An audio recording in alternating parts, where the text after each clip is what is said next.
தமிழ்நாட்டின் பொருளாதார வளர்ச்சிதான் நேற்று இரவில் இருந்த talk of the town, talk of the நேஷனாக உள்ளதாக கூறியுள்ள முதலமைச்சர் மு.க.ஸ்டாலின், திமுக ஆட்சியில் தமிழ்நாட்டின் வளர்ச்சி பெரும் உச்சம் தொட்டு உள்ளதாக பெருமிதம் தெரிவித்துள்ளார்.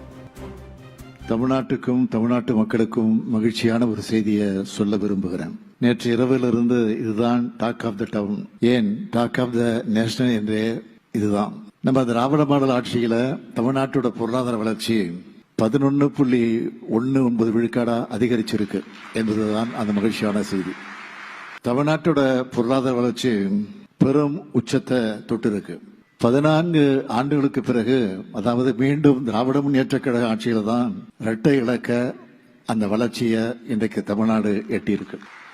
இத நாம சொல்லல, ஒன்றிய அரசினுடைய புள்ளியியல் மற்றும் திட்ட அமலாக்க அமைச்சகத்தோட திருத்தப்பட்ட மதிப்புகளின்படி பதிவு செஞ்சிருக்கிறாங்க. இந்தியாவிலேயே மிக விரைவா வளர்ற பொருளாதாரமா தமிழ்நாடு திகழுது. இது வேற எந்த பெரிய மாநிலம் பெறாத மாபெரும் வளர்ச்சி. இது சாதாரணமா நடந்ததில்லை. பல்வேறு நெருக்கடிகள், அவதூறுகளுக்கு இடையில தான் இந்த வெற்றியை நாம் அடைஞ்சிருக்கிறோம்.